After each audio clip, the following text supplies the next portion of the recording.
is no different today. The early explorers regarded the Americas simply as barriers en route to the Indies. Penicillin was discovered by mistake when a scientist, observing bacteria, contaminated his sample.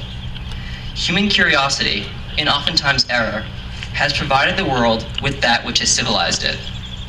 One could say that in the course of human life here on Earth, we've been lucky, cheated the odds, and ultimately come out on top as victors when natural circumstances were stacked against us. We are a relatively humble species. We attribute our greatest success not to our own subconscious insight, but to fortune. In the examples I cited, luck obviously had a significant role to play, but we often fail to recognize the unique ability that humans have to learn from the unexpected, to grow as a result of failure. This profoundly underestimated skill enables us to create machines based on natural mechanisms, to deduce common laws from observed anomalies, and, most importantly, to reevaluate our thwarted attempts at progress until we finally achieve our goal. In the Gospel of St. Luke, it is written, "The coming of the kingdom of God cannot be observed, and no one will announce, 'Look, here it is,' or 'There it is,' for behold, the kingdom of God is among you." God has bestowed a capacity for greatness not on one man, not on a group of women, but on all people. Every creature with a bipedal gait, opposable thumbs, and an appreciation for Macklemore's thrift shop is gifted by God with the power to make this life a wonderful adventure. Nevertheless, not everyone will make use of the gifts received, and some will even try to restrain those who do.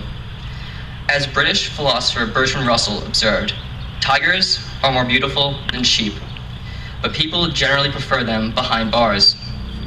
The true measure of the fortitude of our character lies not in keeping the inner tiger chained, but unshackling the beast from its fetters. In the process, the sheep around us may show disapproval, but once the unlocking of the cage is complete, their censure will be meaningless. The masses prefer to remain planted on terra firma and will never comprehend the euphoria experienced as the tiger bounds from peak to peak, forever ascending the mountaintops until it at last surmounts the final summit. The ultimate struggle, the Everest inside each of us, is a lifelong juggernaut that awakens our passion, without which it would be impossible to overcome. On the way to the top, some tigers fall off and become sheep, while others, more brave, continue to face with dauntless perseverance the challenge before them.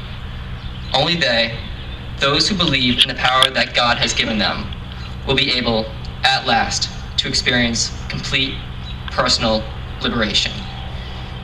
In closing, I thank the teachers, counselors, administrators, and coaches who have guided my classmates and me through the past 4 years. I thank our parents who have put up with us from day one. I mean, let's face it, without them, we literally wouldn't be here today. And I thank the class of 2013 for making the past 4 years, especially our senior year, genuinely unforgettable. To be honest, I cannot say I would have chosen to tape a unicorn head to my mountain bike and ride across oncoming traffic with any other group of people.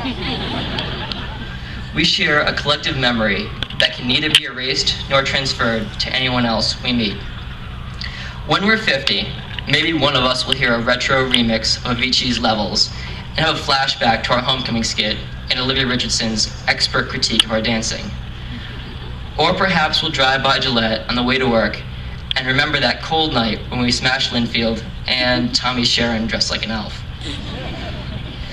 It doesn't matter if it's Chemist Split during Phoenix Got Talent, or Gino's vehement advocacy for the Republican agenda during Socratic Society.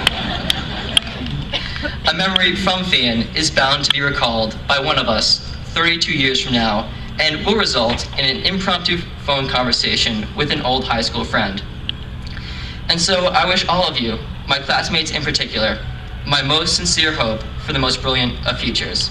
Unshackle the tiger, ascend your Everest, liberate yourself. Good night, good luck, and God bless you.